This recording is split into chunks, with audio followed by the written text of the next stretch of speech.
Hello, I thought I'd just do a little introduction to the talk, which comes after this, which is about the Ingmar Bergman film Through a Glass Darkly, and it's with my friend Timothy Langston. It's a 1961 film, and the plot is basically a family on an island on a holiday, a father, his daughter and son, and the daughter's husband, and all seems very happy, but it soon becomes very clear that the daughter has very strong emotional problems, possibly schizophrenia. It's not really clarified, and that becomes more apparent as the film goes on. Then we had a discussion, Tim and I had a discussion, and he has a very interesting take on its attitude to mental health. And yes, so basically that's Through a Glass Darkly, Ingmar Bergman, 1961. And is another Ingmar Bergman film coming later in the series. So enjoy. Thank you. Hello, my name's John Morrissey, and this is yet another one of my Hector and John's international movies, not foreign movies, very PC, international movies with friends. And Hector's asleep again, so I think I might have to leave him off the title. But this one, where I'm going to be accompanied by my very good friend and colleague, Mr. Timothy Langston, who I probably have known for the shortest time of anybody I've asked. But you know, we caught up very quickly. He's a great guy. Yeah, and I don't know if you've noticed, but Tim's a musician. I don't know if you've noticed. Yeah, I'm supposedly one too, but yeah. Anyway, it's somewhere else. It's somewhere else in the flat. Somewhere else. I'm compensating. No, but you record a lot of music, so your computer is in your music room. So explanation. And this has nothing to do with the film, so we'll get straight into the film. And I've chosen a film by a director that I've always been fascinated by, and have for a long time. And it's his 1961 film Through a Glass Darkly, and it is the first in a trilogy, which I think he decided was a trilogy afterwards, called the God Trilogy. And it's a departure from him because previously early in his career, he made quite romantic films, quite traditional sort of Hollywoody films, a little bit more serious than them, but he took this turning in the early 60s as a huge gamble. And in fact, the second film in the series is about a priest who preaches to a completely empty church every day and wonders whether he's doing any good. And I think that that's a vague reference to the fact that Bergman thought, I'm going to start making these films and nobody's going to watch them because they're so personal. And so, I mean, I'm not guessing that. He actually said that. So it's a big departure from him, very heavy, but was an amazing success. So he stuck to his guns, didn't compromise, and it won the best foreign international film. It was foreign film in those days. Film Oscar. Harriet Anderson was nominated for an Academy Award, which was quite rare for a foreign language film in those days. So yes, it was a big departure from him, and the beginning of his more psychological, dark, looking into the soul thing, which he's basically remembered for now, and often parodied and often copied. So, Tim, I didn't tell you this bit, but I have got a list of questions, which now I can't find, but I can remember what they are, because I've done it a few times now. Just to sort of, I'm going to start with the plot. Did you think it had a strong plot, Tim? Yeah, I think so. John warned me that the plot was quite slow to start off with, so I was surprised. I was engaged from the beginning. The plot is, I guess it's quite a slow moving thing in that it's a snapshot of a very short period of time in this very complicated life of the protagonist Mm. and her illness. But you get a lot of information within this kind of short time, quite a sophisticated way of delivering that. More than I remember, actually, because I watched it again today, and I was thinking, I think I told everybody, oh, literally nothing happens for the first hour. And I was like, yes, it does. They kind of mention that she's ill in about the first 5 minutes. And I thought, was I actually watching? So, yeah. So it's not as uneventful at the beginning as I thought. Yeah, I guess plot wise, you get a lot because her mood and her character is so erratic. You have like the milk on the beach moment where you kind of get that little leitmotif of sibling sexy time. Metaphors, spilled milk, metaphors, spilled milk. I know. I did notice that even I.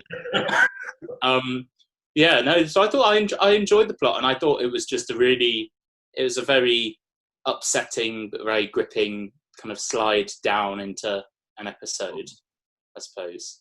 Yes, like a very intense episode. I didn't actually mention the plot very briefly.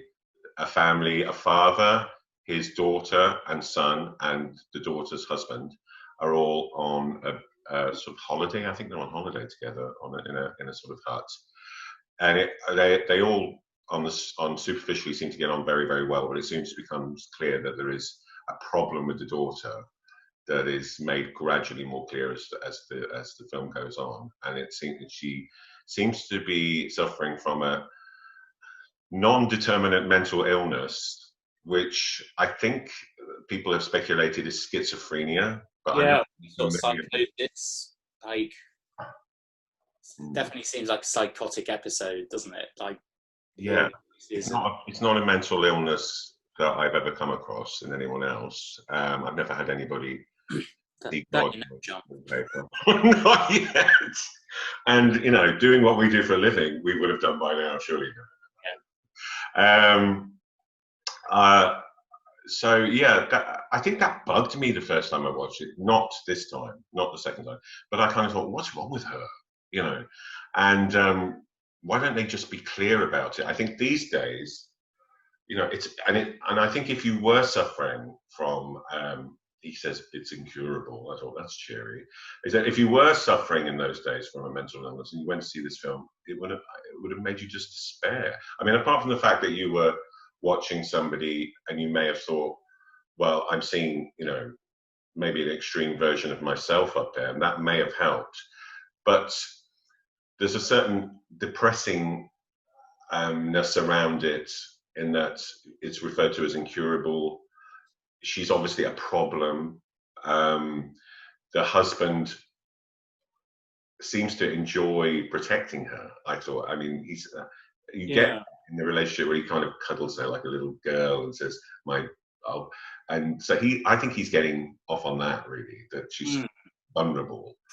But I just thought it was, jumping straight to the end and knowing Ingmar Bergman, he's obsessed with God. Well, I mean, these films are called the God Trio. And I thought, these days, the mental illness would be more important than does God exist? It just seems like, who cares if God exists? Look after your daughter. You know what I mean? It seemed a distraction.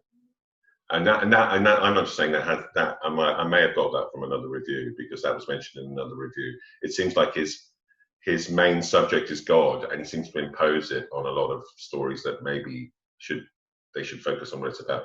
I think somebody actually said if he directed Murder on the Orient Express, when Hercule Poirot found out the murderer he was, he'd say, well, forget about that. Does God exist? That would be the last thing he said. And you go, oh, are we talking about God? So, but I enjoyed it a lot more this time. So, I mean, did you find her mental illness convincing? I first time I watched it, I found it quite stagey. But I did find it convincing. Actually, I thought the performance was incredible. I think the film stylistically is quite. I don't know how to speak about film, but if it was talking about music, it's you don't have to be a buff to join in. Just say, I thought it was crap. Is that a good word? Quite angular. Like things change very dramatically. Anyway, in terms of like the scene or the camera or the mood around the table.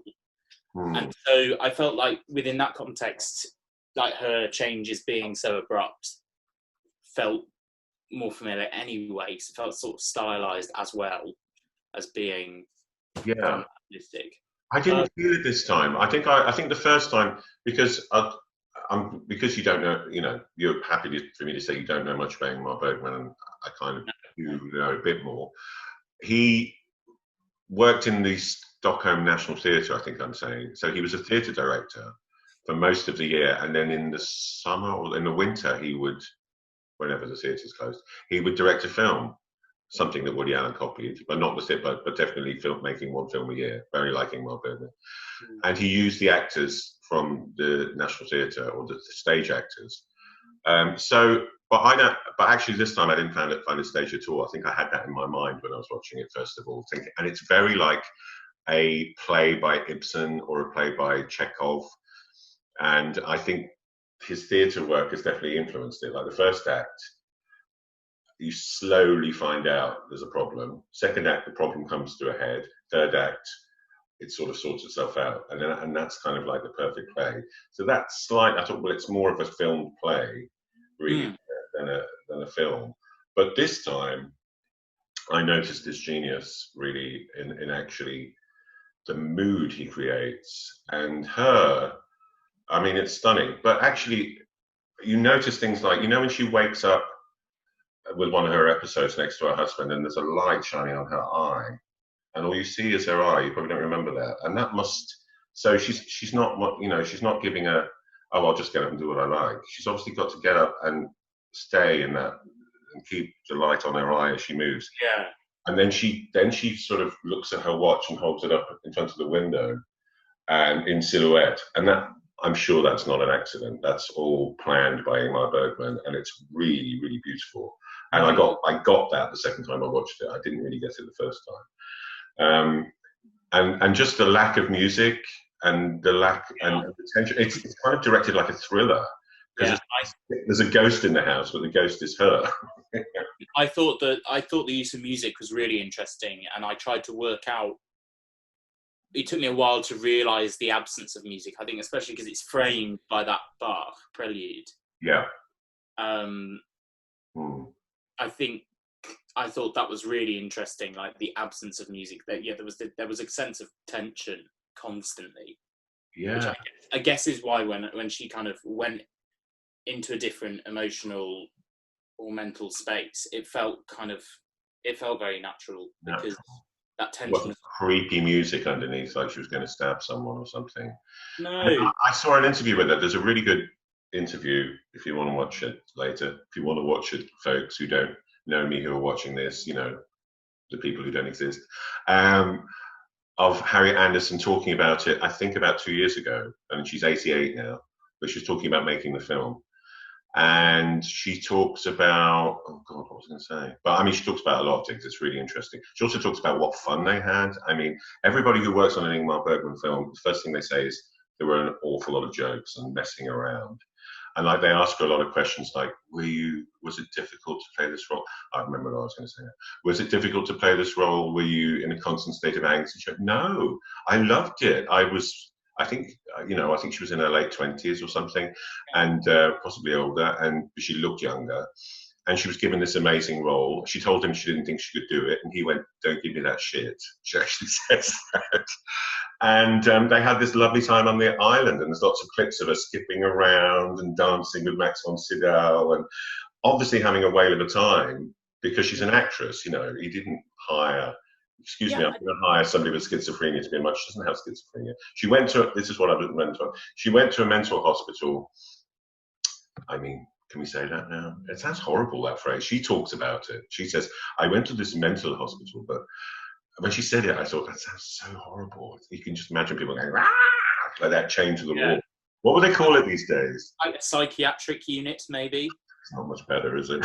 I mean, psychiatric. You call it Butlins, can you? You have psychiatric nurses in hospital still.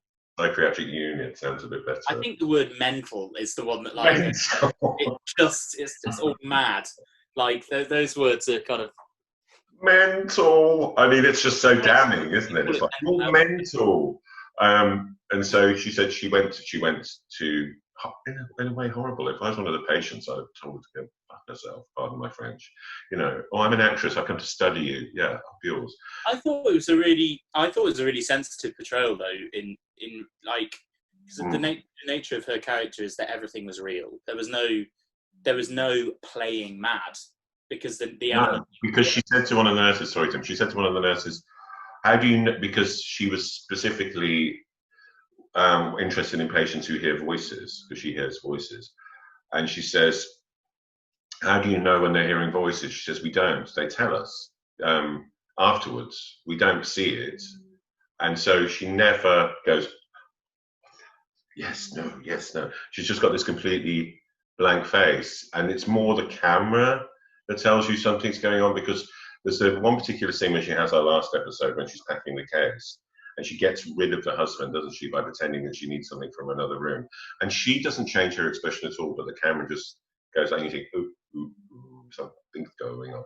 And so I think that comes directly from her study. Sorry, a massive bird just went past the window. Sorry. I thought it was going to crash in. So I think that's informed her performance. So there's nothing extra about it. And she said she enjoyed it all. She, she felt very liberated by it, which I think a lot of performers do, by these kind of things, because they're experiencing them, but it's not really happening to them. So it's kind of enjoyable in a weird sort of way. And there was a lot of joy in her character as well, wasn't there? Like, when I knew very loosely the premise that it was about a female protagonist who struggled with mental health, but had I not known that she was the protagonist, I would have thought it was the father to begin with, because she had so much joy and so much, and lots of playfulness, and especially in the relationship with her brother, there was a lot of playfulness and or flirtiness. You see, and when I watched that the second time, knowing what was going to come, it's like she's flirting with a guy. It's like I did pick up on that vibe quite immediately, but then it's brother and sister, so you can't. Really interesting. It was a really interesting relationship that they had. I when you were speaking about the husband just before, like I think something that's interesting is looking back on a film like this is how much of her character is the illness and how much of it is circumstance, like the desire thing. And she says, "My desire will come back." The idea that a woman doesn't want to have sex with her husband because she's mentally ill, rather than just maybe she actually just doesn't want to have sex with her quite possessive and quite creepy husband. Like the way he speaks about her is very obsessive to the father in the boat, isn't it? I've really quite come to depend on her. She's only going to disappoint him. No matter what she does, she's only going to disappoint him. And what she really needs is to maybe sort herself out. And I don't know, he needs to, he's the wrong kind of person really for her, because I think she's constantly apologizing to him because he's so understanding. Do you know what I mean? It's weird. It's like, and then all that weird stuff I thought was quite cleverly balanced, of him having the medical kit and giving her shots, and like there was an element of, and him also being in charge of who the psychiatrist was. Things it's very controlling relationship, and there was that really nasty little moment where he turned her own words on her about truly loving someone, and basically implying, well, you don't want to shag me, so you obviously can't love me. It reminded me, for an opera comparison, it reminds me of Don Giovanni when Don Ottavio calls Donna Anna cruel in the second act. Like, he kind of had enough. He's like, surely you'll commit to us setting a date and getting married now. And she's just like, I really can't. And he's just like, oh, you bitch. And she flies off. And it's like that really nastiness of a controlling man. In Richard III, where he kills Lady Anne's husband and then in 5 minutes woos her by convincing her that it's her fault for being so beautiful that she led him to do awful things because he is so crazy about her because she's so gorgeous, and it kind of works. And if Shakespeare being a genius, you're convinced by it. It happens in 5 minutes. Or Helen of Troy as well. It's a theme. It's like it's a theme that goes on forever, isn't it? Yeah, and it isn't, and even now, it's like the last resort, isn't it? You're like, oh, come on, oh, if you loved me, you'd do it, and and all this sort of thing. I mean, that's been going on for years, hasn't it? Really? Yeah. So I found that interesting. Of like her psychosis or her schizophrenia or whatever label you apply to it. Those episodes are actually really clearly defined. Like that room represented a lot of it, didn't it? When she was in that space. But then, you could look at the film and see her as a victim of a lot of things, like the kind of lack of support and care from her father, or just having a mental illness, for want of a better phrase, at a time when the treatment of it. Yeah, but I guess the thing that strikes me is that the danger is you associate all of her circumstance and her character to the fact that she has a mental illness. Yeah. Whereas actually like. That is a form of, this is all very woke, but it's like a form of abusive relationship with the husband who's in charge of her medical care. And, like to hear, obviously now, at the time, it's not a shock, but to hear them talking about electric shock treatment. I know, as soon as they said that, I was like how on earth that can't make someone much worse to kind of... Well, it's funny because it sounds so barbaric, and because usually in films, it's portrayed as being horrific, and apparently it was horrific. But I think I'm right in saying, because I read a lot of crap, that it used to work to a certain extent. It did use periods of calm. Yeah, but I think it works by frazzling people's brains. Like, I'm not queuing up for it, don't worry. I just think of the Geoffrey Rush, the Shine. And there's a film called Frances as well with Jessica Lange about the actress who and there's a really horrific scene in that. But yeah, I mean the phrase sounds terrifying. Yeah, but I guess that's something I find interesting.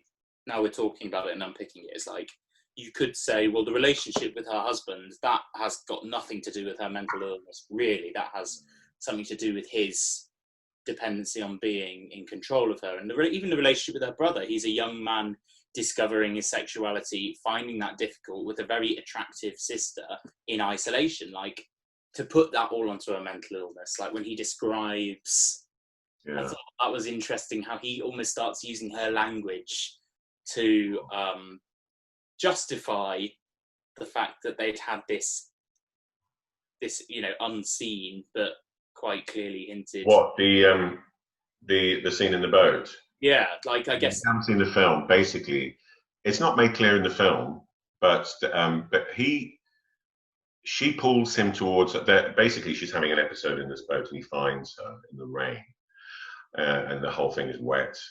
And he finds her, and when he tries to wake her, she pulls him towards her, sort of sexually, and then he pulls away, and then he obviously is aroused. So then he starts to kiss her, and she looks like she's not enjoying it, and then it fades away, and then there's a rainstorm. So I thought that was really interesting, because like the film definitely, there's an element of presenting that as she has ensnared him in her illness, whereas I think if that were a modern perspective, like I'm not looking to apply this onto it, but like again, that could be taking advantage of someone in an incredibly vulnerable position to explore that untapped element of him. And again, with the father, she was being exploited by her father as sort of a muse, and so in a sense, you kind of her illness could be seen to be the cause of all these things, but then when you look at all those things, you could see the cause of a lot of elements of her incurability. In the last talk with Andrew, my friend, we were talking about Breathless, the film Breathless, which starred very briefly the American actress Jean Seberg, who is in this film, but later on got very involved in 1970s radical politics and was having an affair with one of the Black Panthers, and then was found dead and was sort of labeled mentally ill, and then was found dead in a car. They didn't find her for 9 days, and there's been all sorts of conspiracy theories that she was murdered by the CIA or whatever. But it seemed, if my phone was being bugged and I was being persecuted, and just because I had a radical political point of view, I'm being labelled mentally ill, doesn't necessarily mean I am mentally ill. And so what came first, the persecution or the mental illness? And it's a very easy thing to lay on, especially women.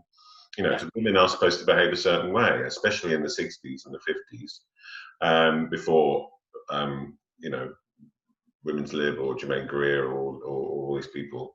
Before they actually thought, don't you tell me how to feel, F off. Yeah. I thought that was really interesting. Like, how a lot of all of the people around her's insecurities and struggles were kind of excused by her incurable illness. I mean, which is certainly, something really, really disturbing and vivid. But yeah, I just thought there was a clarity in those. There was a clarity in those moments that wasn't there in her interactions with her husband or her brother. Whereas actually, like she's not being. Her episodes almost. There's a weird. I don't know. There's a weird sort of release. It seemed to be the kind of the return from episodes was more distressing. Anyway, yes. So I thought the plot was good, John. That's it. They're only loose questions. So it's just. I think I asked the first question and the last one, and then basically that was it for the rest of it. But I think the plot is important in this one because I kind of go on to talk about, do you think the cinematography was good and all that sort of thing, which I did, and I have to say something about the cinematographer because he is Sven Nykvist. I hope I pronounced that right. Nykvist, either the V or the K are the wrong way around there, but Swedish.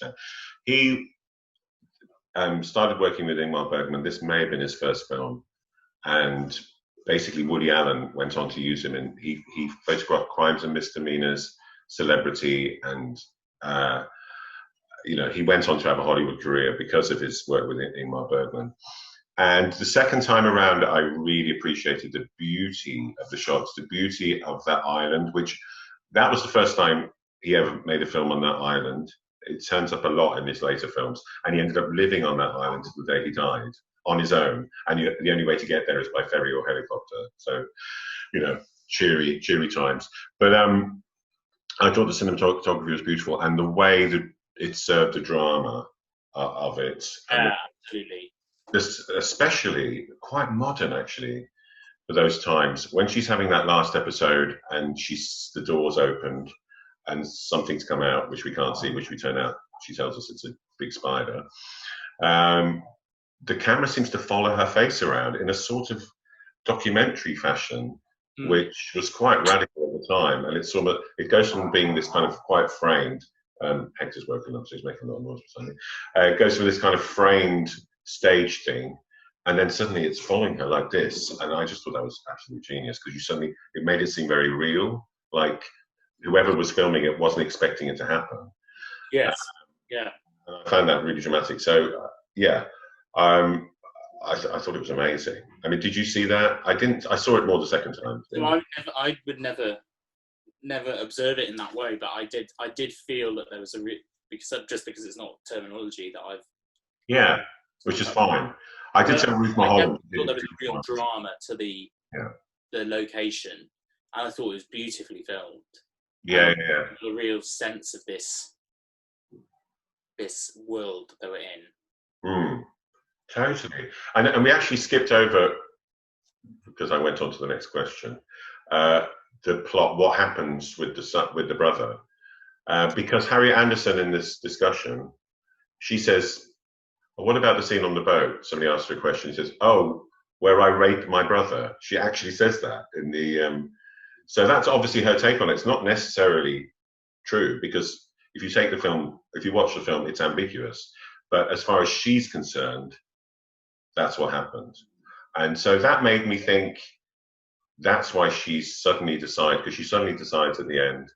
Another spoiler alert. She suddenly decides at the end. I can't live. She says, I can't live in two worlds. I don't want any more treatments. I want to stay in the hospital. And I think it's a combination of, she realizes what she's done to a younger brother? Because I know you're saying that he took advantage of somebody quite vulnerable, but he's 17 years old. He's got Yeah, a screwed up relationship with his father who doesn't help him about anything.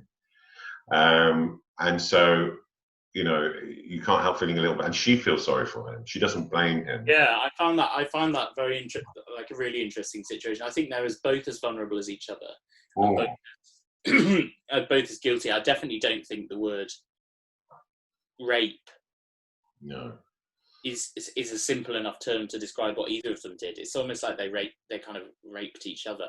Like there's a complicitness, and like. But would he have done it if his sister wasn't? I'm using this is the thing. Is I found the milk moment really interesting, where he just suddenly he had these angular personality shifts.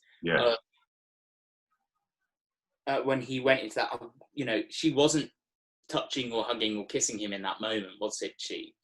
He clearly tormented by her, and the scene of the magazine where she finds his dirty magazine. He's like, "Which one do you like?" I think that there is that sort of weird, isolated. They do have that chemistry, that flirtatious thing going on, and they're in a place where clearly they don't see anyone else. And there was also that kind of the play. There's that chemistry in their performance. That was very Chekhov. That was very The Seagull. I thought, because there's a play in The Seagull and the Sun. The sort of emotionally, the angry young man of the Sun in The Seagull puts on a play, and then if anybody looks as though they're not liking it, he has a tantrum. And I knew he was getting at his dad. I didn't quite understand how, because I didn't quite understand the play, but I knew it upset his dad somehow. Because they said he was very upset. She says he was very upset by the play. He took it very badly. And I was like, well, it was quite subtle, but he obviously got. It's a subtle film. It's definitely subtle in places. I presume he was making a dig at his father, but I think I think Ingmar Bergman's also saying something about the whole Scandinavian people living separately, which they probably don't do so much these days, and don't really talk about these things. I mean, you know. He's got these dirty magazines, but you know, nowadays the father would probably borrow them. I don't know. You know, it wouldn't be so taboo, and he obviously feels hugely humiliated, and she thinks it's funny, but and I don't think that's anything to do with her. There's a real shame around it, isn't there? And you know, like the teenage boys fantasize about everything and anything that's around them, don't they? Cool. So, not unusual that they would have developed that sort of strange, especially her boundaries are freer. Yes, she hasn't got the same. And there's a real intimacy, isn't there? There's that scene where they lie together on the beach, and that's not sexually charged at all. No, she really cares about him, and I think she's devastated because she says, I don't know why she tells the father. I mean, because she's in a very lucid moment at that point. Maybe she tells the father because she wants to convince him that he needs to leave her alone and stop trying to cure her. And so she thinks she's going to tell him this and then he'll get it. But she tells her father basically what happened, the incident on the boat, not in an explicit way, but in a way that he knows what went on. And then she says after that, Paul Minus. Sorry. It didn't help that his name seemed to be Minus, but apparently it's a very common Swedish Norwegian name, nothing to do with Minus. But you know, he seemed like a little puppy running around that everyone was ignoring. I felt really sorry for him. It was an interesting last line of the film, isn't it? My father spoke. Was it my father spoke to me? Like that was the only thing really that the whole film was about. Really, that's this father's inability to communicate well, any of his family really, but with his son. But I did read that Ingmar Bergman regretted that, and he would, because he was a lot vaguer as time went on, and that's maybe a little bit too pat for him. But I liked it. It's a very abrupt end as well. Yeah. Yes, it's because it seems to be about something else. You know, and then you suddenly get, oh, this is the first proper conversation he's had with him. But also, you know, because it's called the God trilogy. Did you get the link I'm not putting you on the spot here because Sorry. is that Lily? No, that's a razor. You should see Lily's face though. You okay, Lil? Oh, It was a noisy motorbike. She was yeah, Hector's really sensitive. both ears up going. Hector's really sensitive to, and there's a lot of birds on this island in this film, so every time there's like a like that, Hector was like this at sort of, how old are they? 60-year-old birds on this film going towards the telly. But what was I saying now? You were going to ask me a question. Yes. Did you get the link? Because I previously did a Zoom with Tim on a song by Brahms. And did you get the link with the Brahms 4 serious songs in this film? Because the title, well, I'm going to tell you, because that's a bit like, go on, have a guess. No, I can't even remember that. I can't even remember the title. Well, the title of it is Through a Glass Darkly, which is... I can remember the words glass, darkly, and through. I couldn't remember the order. Corinthians 13, which is the last song of the Brahms 4 serious songs. And basically, which is about love. And, oh God, I wish I'd... God, this is where I'm going to surreptitious... No, I'm not going to look it up. But basically, you can look it up while I'm guessing. You are talking. And it's about love. So this film is about love, and is God love? And is that all there is to it? And you just have to love people and surround them with love, and then that's what God is. And so that's what the final bit is about, and that's why. I really liked that conversation. I thought that was very philosophical, and I liked the sentiment of that a lot. But then again, I thought, well, it's a bit of a shame because you've used quite a serious storyline of somebody with a very serious, I hate saying mental illness, but psychotic disorder, whatever you call it now, to illustrate this kind of vague point about God. And I'm like, I'm copying somebody else a little bit who said something in another online review. So, but I kind of definitely agreed with it. You're just copying. You're going on about God again, and it's the psychotic disorder in itself is worthy of scrutiny without turning it into a story about if we love her enough, that's all we need to do. And because their attempts to love her seem to make her worse. As far as I'm concerned, they'd be better off leaving her alone. That's an interesting point, isn't it? Her father's love for her led him to push her away. Her partner's love for her led him to completely control her and expose her to things that maybe weren't helping. And her brother's love for her took them into this place where their relationship became dangerous to them both.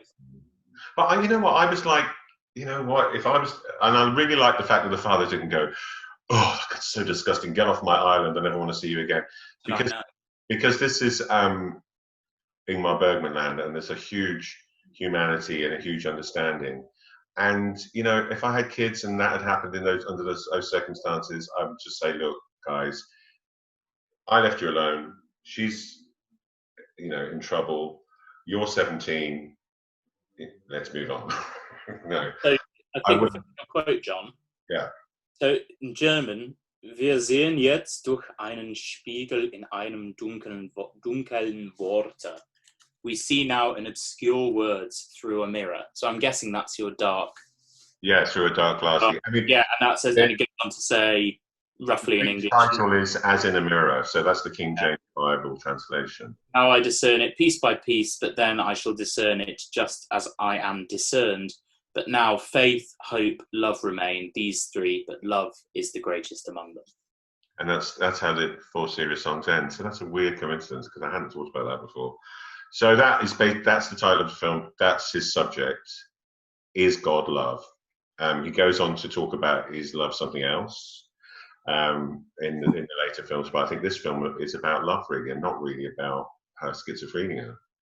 Her schizophrenia is about God, isn't it? For her, is about this other world, an anticipation of God. Maybe I misunderstood. Room full of people. I mean, she says there's a room full of people. So when she goes up there and stands there, she's not on her own. They're all standing there waiting. And the person they're waiting for is God, not Goddo. But Wait. That was a highbrow joke there, wasn't it? That was very good. Thank you. That was very good. I like the fact it's been a bit more serious this time because I spent the last one laughing a lot, and this is what I do. I go. Oh well, I'm glad to deprive you of any humour. Yeah, no, I mean, I'm a big fan of thinking and talking about God, so I was happy to reflect on it.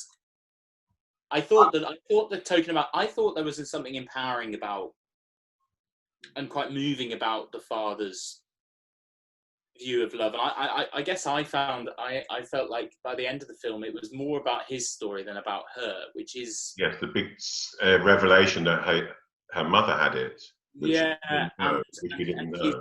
About his way of coping with it, and I think that final speech is I think it's quite poignant, especially anyone that's kind of had to look after someone or someone they love has been affected by something mentally. There is an element of faith that what you're doing is helping in some way, and and so I thought that it was kind of like he was accused, wasn't he, of being too clinical and too rational.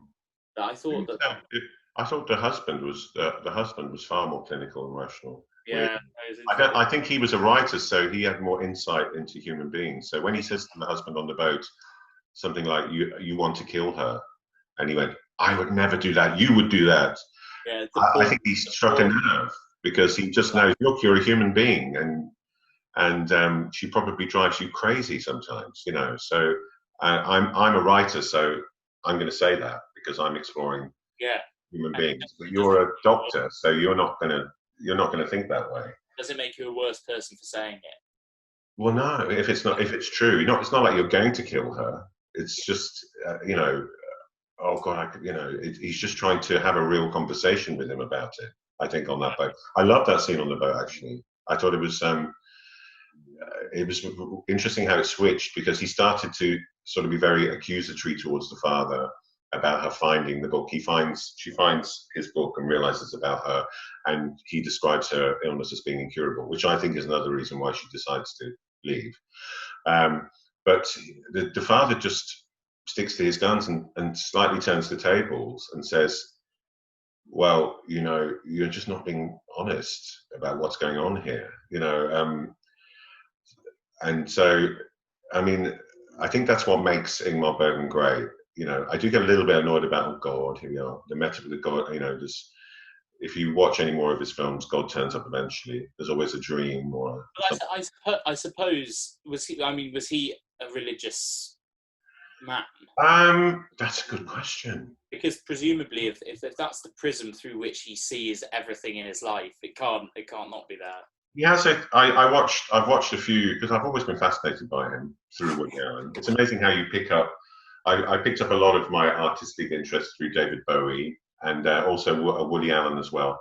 Definitely never heard of Ingmar Bergman before I saw a Woody Allen film, and I was quite obsessed with Woody Allen in the 80s and early 90s. It all went a bit wrong, and so and like a lot of things, I thought I don't really get it, but I want to find out what's there. So I've watched a lot of them, and I think. So I watched a documentary and he spoke about something which resonated with me, that because long story short, in my 20s, I had a sort of operation and I was out for about a day and a half, which I didn't know about and thought I'd been asleep for about 5 minutes.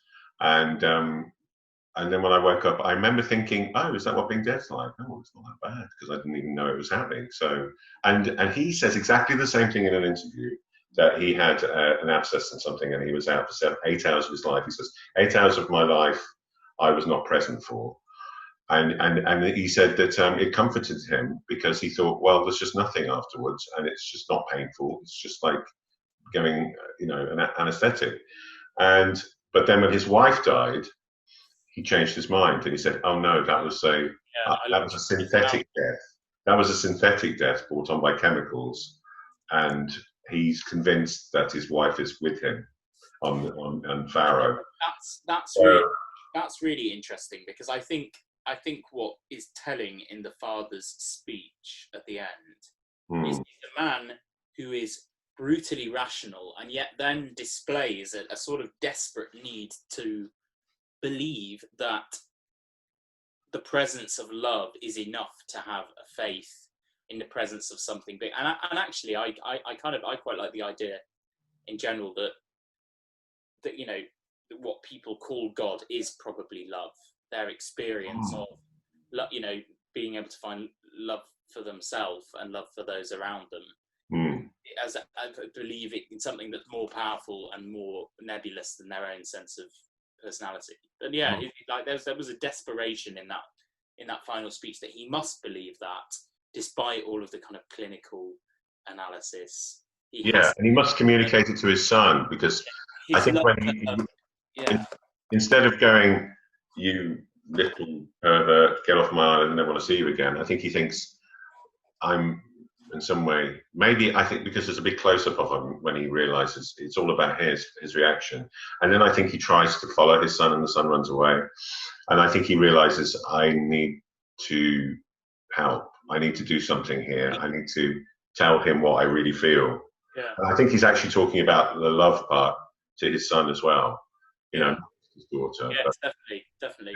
Yeah, did you get the sense that the son was in danger of a similar trajectory of health? It's really weird and probably intentional that she seems, for the most part, the most rational person on the island. She's very kind, she's very thoughtful, she's very funny, she enjoys herself. Everybody else around her is permanently angsting about everything, but she's absolutely fine. Then she has these episodes which are not so out of the normal that you know they're nothing to do with her real personality. But everybody else, like the son, seems, he definitely could be in danger, I think, of having a lot of emotional problems when he's older. You know, I don't know much about schizophrenia, but isn't schizophrenia some sort of chemical imbalance? I don't know if it's. Well, I mean, it's all some sort of chemical imbalance. I mean, schizophrenia is it's really difficult. It can develop, and it can be something that you. Do you get schizophrenia by your dad or your mom? I mean, I think it's more complicated than that. But I think the son would have emotional issues, but then who doesn't? I just felt like that was kind of being hinted at over the course of it. I just felt like there was I don't know the word, an imbalance in him, which at times seemed to be just as dramatic. Yeah. Very. So almost younger than 17. I mean, probably he could have got away with it. He might have made him 15 or something like that, but that maybe was going to be too shocking because he seems younger than 17, really. He seems very young. Yeah. And it's such a shame because he sort of says, nobody would want me. And then I read about him. He became quite a big teen idol in Sweden afterwards. So I thought that's quite nice. Oh, don't worry. All the girls are going to love you after this film. So, but I must talk about another scene, which I had seen this scene before on a program by Bergman, and it's very powerful in the context of the film. And that's the scene where the father gives him those gifts. It's excruciating. Oh my God. He gives them those gifts and they will go, oh, lovely. And then as soon as he's gone, they go, well, I've already got this. I don't really want it. He didn't even buy it where he was. And, and then the father knows that he can see in their face that he's done absolutely the wrong thing and that his pathetic attempt. And he goes into that other room and cries. I just thought it was absolutely heartbreaking. Yeah. And then stands in the window like this, like Jesus. I'm thinking I found that really heartbreaking, actually. The excruciating inability to do and say what you feel. He obviously loves his kids, but it seems like everything he does is wrong. I think it's a really fantastic, like for an hour and a half, like just like you say, it is like a play. We could talk about this literally endlessly. The characters are so We won't. Don't worry. I'm enjoying it. I mean, you know, like they're so rounded and open to, open to, whose story is it? And I love, you know, like his distress and his mental unrest is clearly as big a force on his life as his daughter's is, in a way. You know, he's constantly leaving and staying away because I feel like there's a real struggle within him. And I guess, you know, if his faith in life and his faith in God and his faith in humanity is based on love, and yet then he feels he doesn't know how to communicate love with his family, that's just must be so agonizing. Yeah. I believe it's the most crucial thing, and not to be able to share it or express it. And it seems really brutal, the fact that he's writing about her in this book, but he obviously never meant for her to find it. We don't even know if he planned to publish it, and you know, he seems horrified that she told her husband and that she even read it. And so, you know, a lot of people, a lot of reviewers have said, oh, he's using his daughter, but he also says, I just felt the need to journal it. He says, I felt the need to keep a record. That's what writers do as well, isn't it? You know, I didn't find that particularly. I didn't find that particularly shocking in terms of a moral thing, because he clearly had conflict. It was a private, and I got the impression that was not the book he was currently writing, but the book he would write. Yeah. Yes. So something I noticed, that, and I don't know whether there's significance to it, but was when she went looking for the diary. I thought that was really odd, because she did the second drawer down. Yes. Then the third drawer, and then the top drawer it was. And I was like, is there some significance to that? There's something really irrational and... I thought you were going to talk about it. Suddenly felt very stagey when I can't find a piece of paper, but I'm going to pick up my phone, when she sort of felt the need to read it out loud. You know, you thought, you could just do a close-up of the page. I think you can forgive them of that. But it's like, you can't read this, so I'm going to read it out for you. I can't read Norwegian, so I was glad that she did read it out so they could subtitle it. Yeah. But yes, the sort of because the more you look into Bergman, the more you realise that nothing really is accidental, and he puts an awful lot in there. I think a lot of people, you know, you can see why Woody Allen loved it. I mean, there's a scene in Annie Hall where they go to see Face to Face, which is another Woody Allen film, and they come out and they're like that, you know, very New York intellectual, very Freudian, you know, New York and their therapists, you know, into the human psyche and what makes us tick. Is that in Annie Hall, did you say? Yeah, they go to see... I remember they're queuing up for it and having that weird little argument in the queue. Oh, yeah. I feel like saying, actually, you know, because I'm sure if anybody other than people I know read this and comment on it, they'll go, what, you know. And I think that's great. Not really much. I'm not bothering to check my facts, so I might be talking bollocks. So if I'm like the guy in Annie Hall who says, oh yeah, it's overrated and this is overrated, and he's behind going, oh yes, it's the guy in the queue. I love that so much, and it's just, and he's having the fantasy conversation, isn't he? Yeah. Somebody walks over to him and says, and yeah, I mean, it's brilliant. It's absolutely brilliant. But we've all done that. Like, you come out of a concert and somebody's in front and they say, and you're like, what I find funny, John, is I wonder whether Woody Allen means to inspire people to watch Bergman, because it feels to me like those conversations are something that he's just endlessly parodying. That's he does parody it. Yes, he does. Yeah, I don't think like Love and Death. He parodies it in Seventh Seal. You know, the image of death as a guy in a robe with a pale face comes from Bergman, the Seventh Seal, and playing chess with death. You know, the knight playing chess with death. Love and Death. Yeah, I've seen a good chance. It's hilarious. It's absolutely hilarious. It sends up so many things from. I saw it before I'd read a Russian novel, and I loved it.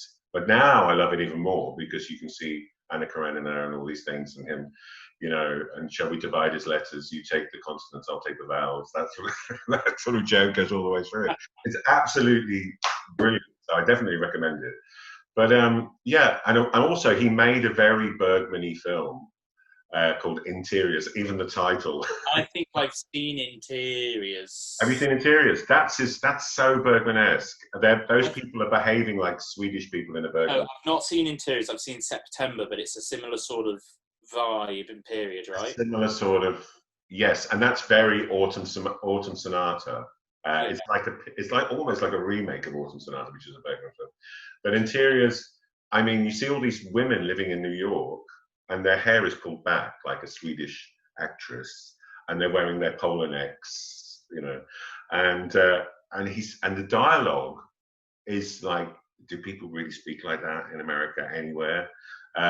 It's very Bergman-esque, but it kind of works. Yeah. I mean, Woody Allen's such an amazing aestheticist, isn't he, in his films? Like, the film that carries it off the best, and it's one of his best films, is Crimes and Misdemeanors. Have you ever seen that? Yes. Is that either he's a twin, or I'm a twin, or you're a twin? No? It's Martin. That's Manhattan Murder Mysteries. So Manhattan. Oh, I love Manhattan Murder. Crimes and Misdemeanors is which one? I think I have seen Crimes and Misdemeanors. Let me. I know we're not supposed to be talking about Woody Allen. Yeah, I love Woody Allen. And when he says in Manhattan Murder Mysteries, Woody Allen's movies, I'm not sure if I love Woody Allen. Take away his looks, talent, and charm. What have we got? And he goes, you. Yes, I have seen Crimes and. Oh yeah, that's fantastic, isn't it? Yeah. That's the guy who kills his wife. And Crimes and Misdemeanors is the one where he kills his mistress.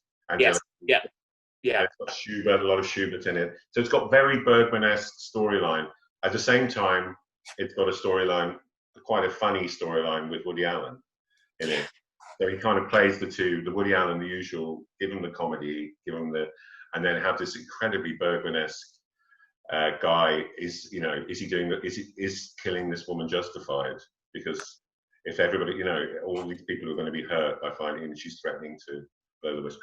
And it's wonderful, and it's filmed by Bergman's cameraman Sven Nykvist. Oh, amazing. So so he basically, yes, and of course the piss take that I told you about before, which I've just remembered is, if you've watched a Bergman film, you think, is life worth living?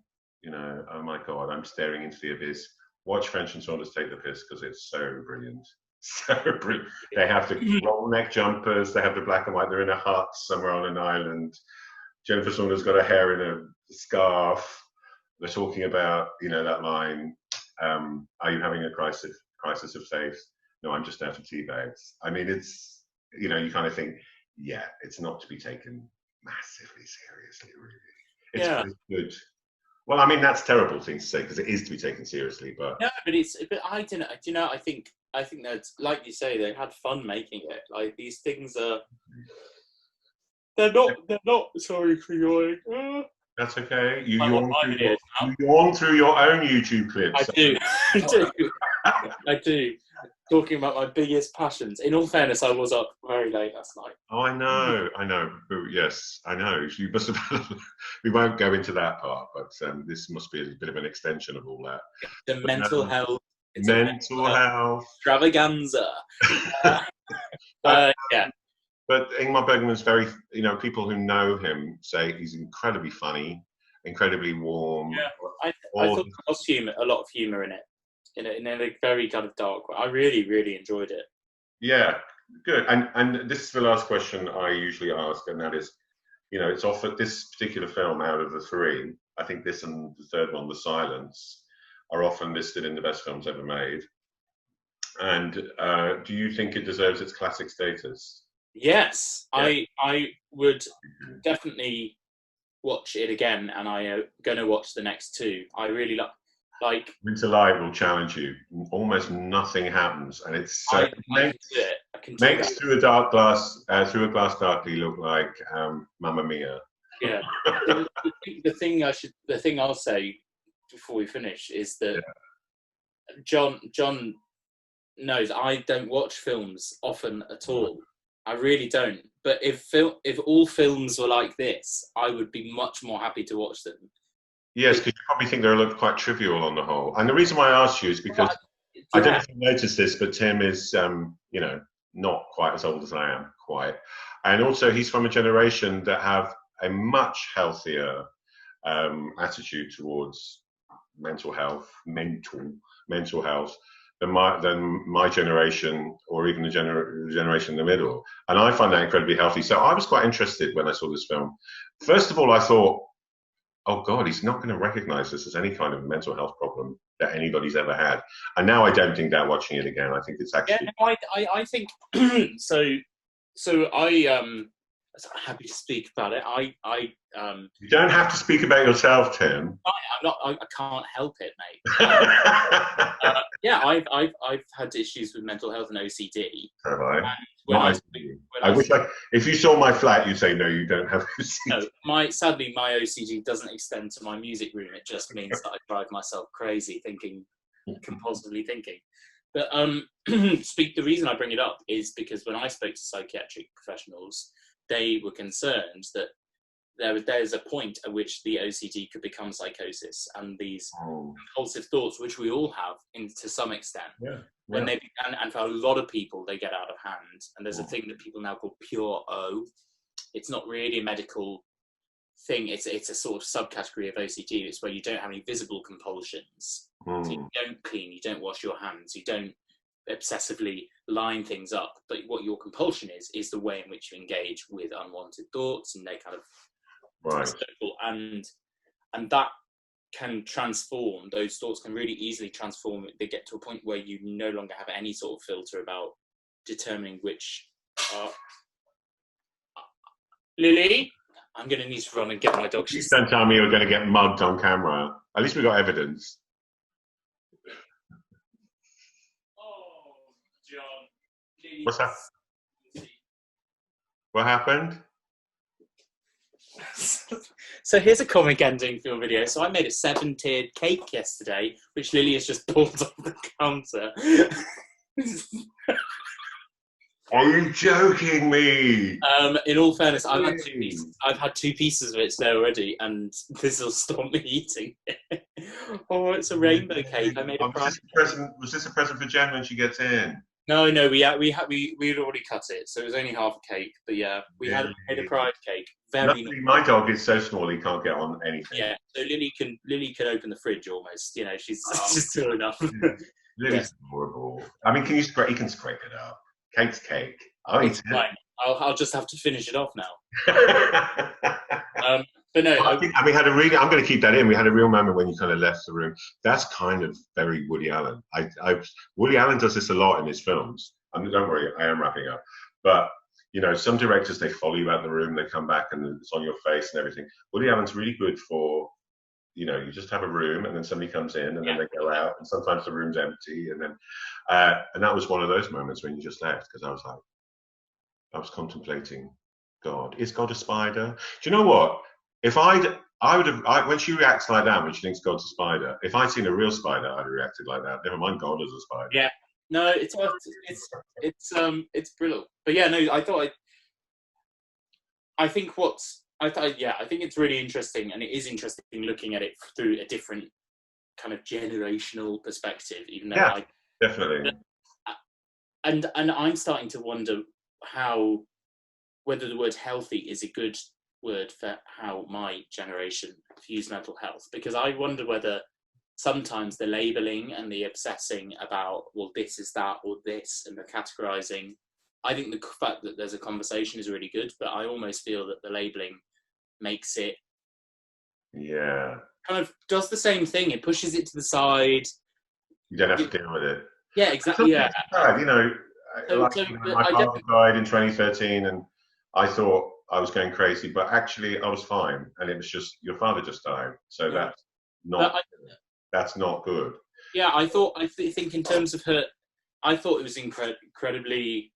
It was a really, really interesting portrayal of the kind of peculiarity of people going through really intense mental processes, which it does to someone not experiencing it, and I've never experienced anything like that at all. But it seems completely fabricated. But then you can guarantee there's someone right now experiencing something almost identical. Yeah, but the thing is, these days there is help for them, because I think there's not much hope in this film, and I think if you were watching it at the time and you were suffering from that, even if you suspected you may be schizophrenic or something, it would be really depressing, because it seems to be, well, the best you can hope for is to get locked away because you're just going to harm people, which is possibly true. But that's not the case anymore, because advances in the last 60 years since this film was made, it's 60 years, isn't it? Yeah, have been so advanced that actually I just was watching, very final thing. There's a documentary series by Max Mosley on the history of drugs and the history of how we use drugs in medicine, and basically all this talk of what people used to walk around with before anesthetics was invented, or painkillers were invented. And so it's a little bit like that. It's like people walked around with these things, and we're just either locked away or whatever, or and now we've made advances so people can be helped, and we're kind of luckier, really, to be living in a time when there is help for people. But there was no help then. It was like, oh, this awful, we don't understand, and you're such a problem. And yeah, but I guess even just for the protagonist of a film to be someone in that situation at the time must be really quite. But yeah, but yeah, to answer your question, I think it does deserve its status. I would definitely recommend it. Yes, and before I go off on another tangent, yeah, I enjoyed the length of it. I thought if you're like me and it's a new event, you wouldn't usually watch an international film, it's a good length, because it's only an hour and a half. It's not a difficult watch in terms of focus. It flows really smoothly. You don't sit there twiddling your thumbs going, yeah, it's not Coen Brothers. Yeah, I get it. You're on your own in the desert. Yeah, still. Yeah. Don't get me onto Coen Brothers, because I keep getting into trouble for saying I don't like. I love and appreciate the artiness of it, but then there are also times where I'm just like, yeah. And how to finish No Country for Old Men? How to finish a film in the end, in between the sentence? I'm like, oh, get over it. Come on, what's going on? But I'm actually doing another Bergman film in this series, which is one of his most famous films, which I've never seen, but I've heard a lot about. Persona. I'll watch it. And it's basically the cheerful story of an actress who goes dumb in the middle of a stage play, and then has to be nursed back to health by a nurse who starts to take her personality off her. I love this. I love weird. I love weird. And the image, ABBA have those things with one face and like this pointing this way and that way. All comes from Persona. If you look at the poster, it's like one woman's face facing that way and like this, and where their personalities merge. I've never seen it. I've heard it's got an erect penis in it, and it's 1966. Win. So that's the Swedes. I was racist about the French, and now I've just been racist. I was racist about French in the last one. I did an awful French accent, which I haven't taken out. So soon. At worst, John, that's cultural appropriation. Cultural appropriation. Oh. And I was like, but can you be racist against the French? Can you? Is it? I'm sure you can be. And I think I'm sure you can. All right, that seems a good place to wind up. Thank you very much, Timothy Langston. I really enjoyed it. Thank you for giving up an hour and 20 of your Saturday to do that, and the film as well. Thank you. 3 hours, John, all for you. Oh, really enjoyed it. Really enjoyed talking about it. It's amazing that you're watching it thinking, I'm not going to have anything to say about this. It's amazing all the times now we found more than enough. Yes. But anyway, okay, bye, Tim. Go get some sleep, and I'll speak to you soon. Will do. Bye. Hello, my name's John Morrissey, and this is yet another one of my Hector and John's international movies, not foreign movies, very PC, international movies with friends. And Hector's asleep again, so I think I might have to leave him off the title. But this one, where I'm going to be accompanied by my very good friend and colleague, Mr. Timothy Langston, who I probably known for the shortest time of anybody I've asked. But we caught up very quickly. He's a great guy. Yeah, and I don't know if you've noticed, but Tim's a musician. I don't know if you've noticed. Yeah, I'm supposedly one too, but yeah. Anyway, it's somewhere else. It's somewhere else in the flat. Somewhere else. I'm compensating. Compensating. No, but you record a lot of music, so your computer is in your music room. So It is. explanation. And this has nothing to do with the film, so we'll get straight into the film. And I've chosen a film by a director that I've always been fascinated by, and have for a long time. And it's his 1961 film Through a Glass Darkly, and it is the first in a trilogy, which I think he decided was a trilogy afterwards, called the God trilogy. And it's a departure from him because previously he made early in his career, he made quite romantic films, quite traditional sort of Hollywoody films, a little bit more serious than them, but he took this turning in the early 60s as a huge gamble. And in fact, the second film in the series is about a priest who preaches to a completely empty church every day and wonders whether he's doing any good. And I think that that's a vague reference to the fact that Bergman thought, I'm going to start making these films and nobody's going to watch them because they're so personal. And so, I mean, I'm not guessing that. He actually said that. So it's a big departure from him, very heavy, but was an amazing success. So he stuck to his guns, didn't compromise, and it won the best foreign international film. It was foreign film in those days. Film Oscar. Harry Anderson was nominated for an Academy Award, which was quite rare for a foreign language film in those days. So yes, it was a big departure from him and the beginning of his more psychological, dark, looking into the soul thing, which he's basically remembered for now and often parodied and often copied. So, Tim, I didn't tell you this bit, but I have got a list of questions, which now I can't